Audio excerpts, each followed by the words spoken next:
Hello everybody, welcome back to my new video Pro with Shadin. In this video I'm gonna talk about Dhaka University admission test preparation for HSC candidates and class 10 অর্থাৎ তোমরা যারা class 10 এ পড়ছো কিংবা তোমরা HSC first year কিংবা intermediate second ইয়ারে আছো এবং তোমরা জানতে চাচ্ছ যে কোন বইগুলো পড়লে ঢাকা ইউনিভার্সিটি অ্যাডমিশন টেস্টে আগে থেকে কোপায় দিবা তোমাদের জন্য আজকের এই ভিডিওটা। সো আজকের এই ভিডিওতে আমি কিছু বই নিয়ে আলোচনা করব যেগুলো তুমি ইন্টারমিডিয়েটে কিংবা ক্লাস 10 এ কিংবা কিছু টপিক নিয়ে আলোচনা করব যেগুলো আগে ভাগে পড়ার মাধ্যমে ঢাকা ইউনিভার্সিটির ভর্তি যুদ্ধে তুমি অনেক শানিত হতে পারো এবং সেই ভর্তি যুদ্ধে যেন তুমি সবাইকে কাঁপায়া ভালো একটা রেজাল্ট নিয়ে দুম করে বলে উঠতে পারবো যে এই দেখো তোর ভাই ঢাকা ইউনিভার্সিটিতে পড়ে। সো এই জিনিসটা জানতে হলে আমার সম্পূর্ণ ভিডিওটা তোমাকে দেখতে হবে। চলো ইন্ট্রোর পর ভিডিওটা শুরু করি।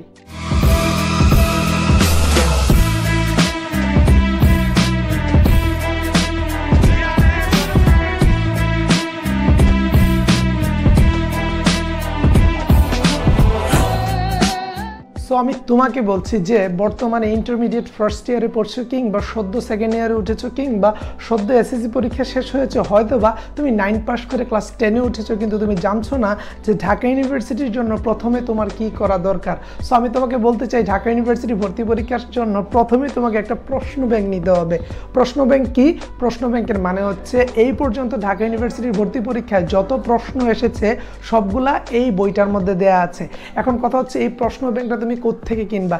এর আগে একটা জিনিস আমি তোমাকে ক্লিয়ারিফাই করে রাখি, আর সেটা হচ্ছে তুমি যদি সায়েন্সের হও তাহলে তুমি এ ইউনিটের প্রশ্ন ব্যাংক কিনবা, তুমি যদি আর্টসের হও তাহলে বি ইউনিটের প্রশ্ন ব্যাংক কিনবা এবং তুমি যদি কমার্সের হও তাহলে সি ইউনিটের প্রশ্ন ব্যাংক কিনবা। এই তিনটা প্রশ্ন ব্যাংক তুমি কোন প্রকাশনার নিবা? তুমি জয়কলির নিতে পারো, আমার কাছে একটা জয়কলির প্রশ্ন ব্যাংক আছে।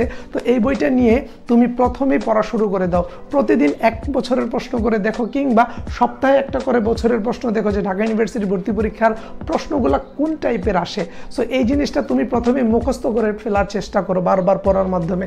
তুমি বোঝার চেষ্টা করো যে কোন কোন টাইপের প্রশ্নগুলো ঢাকা বিশ্ববিদ্যালয়ে ভর্তি পরীক্ষায় দেয় এবং এই জিনিসগুলো তুমি বুঝে নিলে ঢাকা বিশ্ববিদ্যালয়ে ভর্তি পরীক্ষার প্রশ্ন সম্পর্কে তোমার একটা ট্রান্সপারেন্সি আসবে, তোমার একটা স্বচ্ছতা আসবে। তুমি বুঝে যাবা যে ঢাকা ইউনিভার্সিটির প্রশ্নগুলো মূলত কি টাইপের হয়, আর সেই ক্ষেত্রে কিন্তু তুমি আগায় যাবা। আর একটা কথা বলে রাখি, ঢাকা বিশ্ববিদ্যালয়ে ভর্তি সম্পর্কিত তথ্য যারা ভর্তি পরীক্ষা দেয় তাদের মধ্যে 99% স্টুডেন্ট জানতে পারে এইচএসসি পরীক্ষার পর, আর তুমি সেই ক্ষেত্রে ক্লাস 9, 10 কিংবা ইন্টারমিডিয়েটে জানতে পারছো। তার মানে ঢাকা ইউনিভার্সিটিতে যারা চান্স পাবে ওই 1%-এর মধ্যে অলরেডি তুমি ইনক্লুডেড। তার মানে কি তোমার ঢাকা বিশ্ববিদ্যালয়ে চান্স পাওয়ার সম্ভাবনা প্রায় অনেকাংশেই কিন্তু সফল হওয়ার পথে, কারণ তুমি চাচ্ছ ঢাকা ইউনিভার্সিটিতে যেন চান্স পাও এবং এর জন্য কিন্তু অলরেডি তুমি প্রশ্ন ব্যাংকটা কালেক্ট করে নিয়েছো।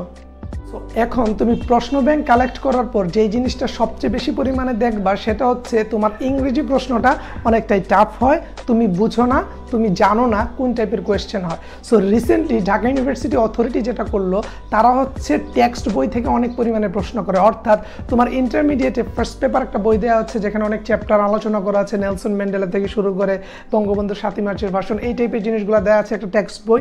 ওই টেক্সট বইটাকে তোমার ভালো করে পড়তে হবে, ওইখান থেকে এমসিকিউ বের করে পড়তে হবে, ওইখান থেকে সাধারণ জ্ঞান টাইপের প্রশ্নগুলো খুঁজে বের করতে হবে। নেলসন ম্যান্ডেলার জন্ম কত তারিখ, তারপরে হচ্ছে বঙ্গবন্ধু শেখ মুজিবুর রহমান 7 মার্চের ভাষণ যে দিয়েছিলেন ওইটার সিগনিফিকেন্স কি, সেখানে আর কি কি হয়েছিল। তো এই টাইপের জিনিসগুলো তোমাকে জানতে হবে, অনেক খুঁটিনাটি বিষয় জানতে হবে। অনেক পোয়েম দেওয়া আছে দেখবা পাঠ্য বইয়ের মধ্যে, সেই পোয়েমের অ্যানালাইসিস দরকার, সেই পোয়েমের রাইটার সম্পর্কে তথ্য দরকার, অর্থাৎ সম্পূর্ণ টেক্সট বইয়ের একটা অ্যানালাইসিস দরকার। এখন কথা হচ্ছে সেটা তুমি কই পাবা?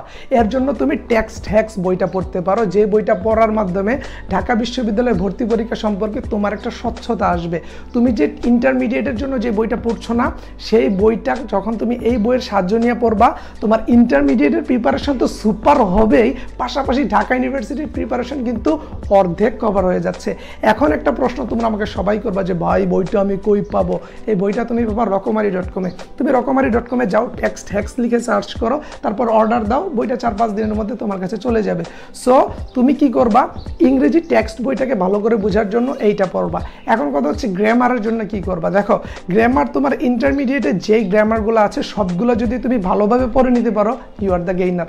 তুমি ঢাকা ইউনিভার্সিটির ভর্তি পরীক্ষা অনেক দূর আগায় যাবা, কারণ ঢাকা ইউনিভার্সিটির ভর্তি পরীক্ষায় এমন কোনো আইটেম থেকে প্রশ্ন করে না যেটা তোমার ইন্টারমিডিয়েটের টেক্সট বইয়ের সাথে রিলেটেড না। তার মানে তুমি কি করতে পারো? ইন্টারমিডিয়েটের টেক্সট বইটাকে ভালো করে খেয়ে ফেলতে পারো। সো টেক্সট বই বলতে ওই গ্রামারের আইটেমগুলোকে আমি বোঝাচ্ছি। সেখানে দেখবা সিনোনিম অ্যান্টোনিমের একটা পার্ট আছে, তার মানে তুমি অনেক পরিমাণে শব্দার্থ পড়লে তোমার ঢাকা ইউনিভার্সিটিও কভার হচ্ছে, ইন্টারের রেজাল্টও ভালো হচ্ছে। পাশাপাশি তুমি দেখবা তোমার ইন্টারমিডিয়েটে প্রিপোজিশন থেকে কোয়েশ্চেন আসে, তাহলে তোমার অ্যাপ্রোপ্রিয়েট প্রিপোজিশন আছে না, তুমি যদি ক্লাস 10-এ পড়ো তোমার যেই বই আছে না কেন সেই বইটা থেকে অ্যাপ্রোপ্রিয়েট প্রিপোজিশন বের করবা, সবগুলো আগেই খাইয়ে ফেলবা। দেখবা ঢাকা বিশ্ববিদ্যালয় ভর্তি পরীক্ষা একবারে পানি ভাত মনে হয়। আমরা করি কি, আমাদের কেউ বলে না অ্যাপ্রোপ্রিয়েট প্রিপোজিশন পড়ো, গ্রুপ ভার্ব আছে পড়ে নিবা, ফ্রেজেস এন্ড ইডিয়মস আছে পড়ে নিবা, প্রভার্ব আছে, প্রবাদ প্রবচন, black will take no other hue, কয়লা ধুইলে ময়লা যায় না, এই টাইপের জিনিসগুলো তুমি আগে ভাগে পড়ে নিবা। তাহলে দেখবা ঢাকা বিশ্ববিদ্যালয়ে ভর্তি পরীক্ষার সময় সবাই যখন 14 ঘন্টা 15 ঘন্টা করে পড়ে, তুমি 7-8 ঘন্টা পরে চান্স পাই যাবা। এই জিনিসগুলো তো ওরা জানে না, তাই তারা পড়ে যায় এইগুলো অনেক বেশি পরিমাণে সময় নিয়ে পড়ে। আর তুমি ওই সময় শুধুমাত্র রিভাইজ করবা। তারা 14 ঘন্টা বললে তুমি পড়তে পারবা না, তারা নতুন কিছু শিখবে আর তুমি শেখা জিনিসটাকে শান দিবা, তুমি ধার দিবা। তাহলে ঢাকা বিশ্ববিদ্যালয়ে ভর্তি পরীক্ষা তোমার জন্য কতটুকু ইজিয়ার হবে জাস্ট ইমাজিন করো। জোস হবে না?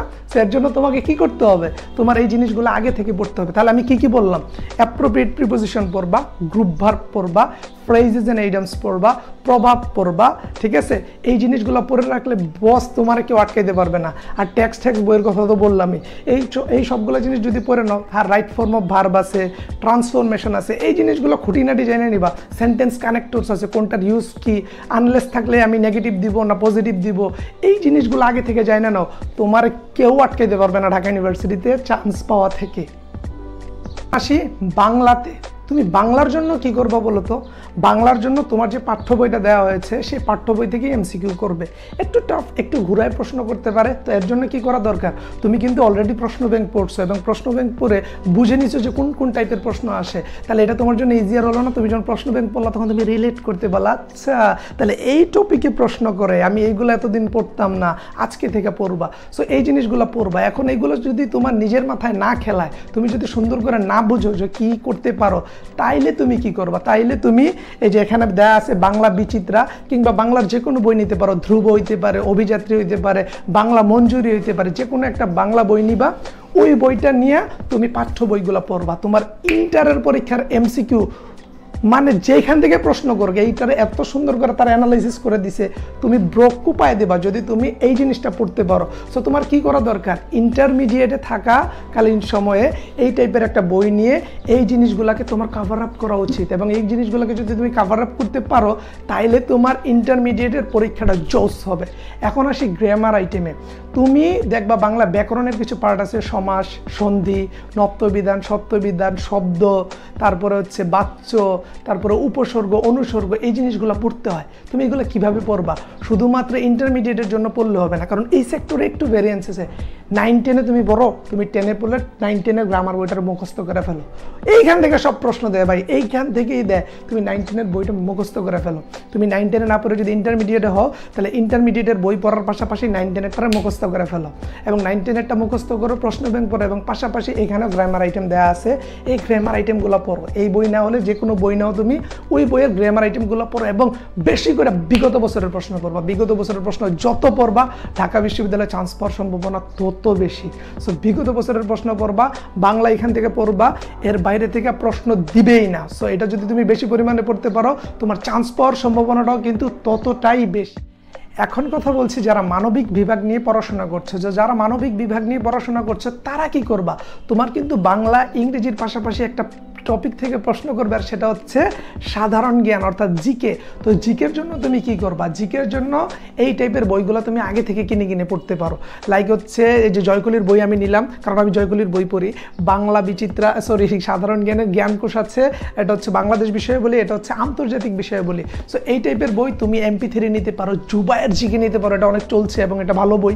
এরপর MP3 নিতে পারো, জোস বই, এই বইটাও জোস সেরা। এই বইগুলোকে তুমি নিতে পারো, নিয়ে আগের থেকে এইগুলো জোসভাবে পড়তে পারো। তুমি যদি মানবিকের হও, তাহলে দেখবা তোমার পৌরনীতির অনেক টপিক আছে, আইনসভা আছে, তারপর ইতিহাস আছে। ইতিহাসের মধ্যে দেখবা বিশ্বযুদ্ধ নিয়ে প্রশ্ন থাকে, তো ফরাসি বিপ্লব নিয়ে থাকে, রুশ বিপ্লব নিয়ে থাকে। তো ওই টপিকগুলো না তুমি আন্তর্জাতিক বিষয়াবলী থেকে আগের থেকে পড়ে নেবা। তোমার মুক্তিযুদ্ধের ঘটনা রিলেটেড সকল MCQ বিভিন্ন বিশ্ববিদ্যালয়ের আগের থেকে পড়ে নেবা। এগুলো কি হয় জানো, তোমার বুস্ট বাড়ায়, মানে ঢাকা ইউনিভার্সিটি সম্পর্কে তোমার যে আত্মবিশ্বাসটা, এটাকে বুস্ট আপ করে। সো এটা কীভাবে করে? এই বইগুলা পড়ার মাধ্যমে। তাহলে তুমি কি করবা? তুমি তুমি আগের থেকেই এই বইগুলোকে কালেক্ট করে পড়ে নিবা। এইগুলো যদি তুমি আমি যেভাবে বলছি এইভাবে পড়ে নিতে পারো, তোমার তো ঢাকা ইউনিভার্সিটির প্রিপারেশনই শেষ। যখন পোলাপান ঢাকা ইউনিভার্সিটির প্রিপারেশনের সময় পাগলের মতো পর বইগুলো তুমি রিভাইজ দিবা, তাহলে এবার বুঝো চান্স পাওয়ার সম্ভাবনা কার বেশি, তোমার বেশি না। কিভাবে বেশি হলো? আগের থেকে জানার কারণে।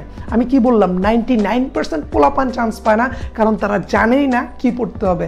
এখন একটা প্রশ্ন খুব ইজিলি আসে, সেটা হচ্ছে কমার্সের পোলাপানের জন্য। তোমরা বলতে পারো যে ভাই তাহলে আমরা কি বই পড়বো? আপনি তো মানবিকের বইয়ের কথা বললেন, আমাদের বইয়ের কথা বলবেন না। সো তোমাদের যেটা বলবো, তোমরা হিসাব বিজ্ঞানের জন্য নিতে পারো হিসাব বিচিত্রা, মার্কেটিং বিচিত্রা, ম্যানেজমেন্ট বিচিত্রা, ফাইন্যান্স বিচিত্রা নামে বই আছে। জয়কলির বইগুলো নিয়ে আগের থেকে পড়তে পারো, তাহলে তোমার ইন্টারমিডিয়েটের রেজাল্টও ভালো হবে। পাশাপাশি বিশ্ববিদ্যালয়ের প্রশ্নগুলো সম্পর্কে আগের থেকেই তোমার ধারণা থাকলো। পাশাপাশি তুমি হচ্ছে ফান্ডামেন্টালস অফ মার্কেটিং নিতে পারো, ফান্ডামেন্টালস অফ ম্যানেজমেন্ট নিতে পারো, এই বইগুলো দেখতে পারো। এই বইগুলোর মধ্যে অনেক পরিমাণে তথ্য দেওয়া আছে। সো আগের থেকে যদি তুমি সচেতন হও, তাহলে কিন্তু তোমার ঢাকা ইউনিভার্সিটির মানে ভর্তি পরীক্ষা চান্স পাওয়ার সম্ভাবনা খুবই বেশি। ঠিক আছে?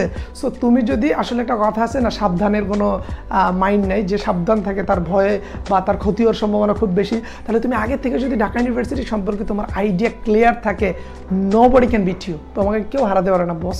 সো তুমি এখন থেকেই এই জিনিসগুলো কিনে প্রস্তুতি না শুরু করো। আর আমার কেন জানি মনে হইতেছে, যেহেতু তুমি এত আগের থেকে এই জিনিসগুলো জানছো, তোমার মনে হয় ঢাকা ইউনিভার্সিটিতে চান্স হয়েই যাবে। আমার মনে হইতেছে, তোমার কি মনে হয়? তোমার মনে হয় তোমার হবে, তোমার না মনে হইতে পারে, কিন্তু আমার কাছে মনে হইতেছে তোমার হবে। কারণ এত তাড়াতাড়ি তুমি এত আগে এই প্রশ্ন বা এই টপিক সম্পর্কে যাই না, যদি ঢাকা ইউনিভার্সিটিতে না চান্স পাও, তাহলে নিজের গালে নিজে চড় মারো। কারণ এত আগে জানার পরে কার চান্স হবে না? তোমার অবশ্যই চান্স হবে। তাই এর জন্য কি করতে হবে? তোমার আগের থেকে নিজেকে প্রিপেয়ার করতে হবে। আগের থেকে প্রিপেয়ার করলে ঢাকা ইউনিভার্সিটি বস তোমার, সত্যিই তোমার। আমি যদি 9-10-এ থাকতে ঢাকা ইউনিভার্সিটি সম্পর্কে জানতাম, তাইলে আমি ঢাকা ইউনিভার্সিটি তো যেমন তোমার তার বাইরে মানে চান্স নেওয়ার সুযোগ বা চেষ্টা করতাম। আমি আইবিএতে পড়া ট্রাই করতাম, দেশের বাইরে ট্রাই করতাম, যদি এত আগে থেকে আমি বুঝতাম যে এই টাইপে পড়তে হয়। সো তোমাদের আমি এত আগে বলছি কেন? যেন তোমার সাথে আমার ঢাকা ইউনিভার্সিটিতে দেখা হয়। আর এখন যদি তোমার সাথে আমার সাথে ঢাকা ইউনিভার্সিটিতে দেখা না হয়, তাহলে তোমার প্রতি আমার রাগ ওঠাটা স্বাভাবিক না? সো এত কষ্ট করে তোমাদের জন্য ভিডিও বানাই কি কারণে? তোমরা যেন এটা থেকে উপকৃত। আর আমার ভিডিওটা যদি তোমার ভালো লেগে থাকে, তাহলে অবশ্যই তুমি আমার চ্যানেলটাকে সাবস্ক্রাইব করে এই ভিডিওটাতে একটা লাইক দিয়ে দিবা, এবং তোমার পরিচিত বন্ধু বান্ধবের সাথে ভিডিওটা শেয়ার করে দিবা, যেন তারাও জানতে পারে এবং তারাও নিজের মেধাকে ফ্লারিশ করতে পারে। সো আজকের ভিডিও এই পর্যন্তই। সবার জন্য শুভকামনা। আসসালামু আলাইকুম।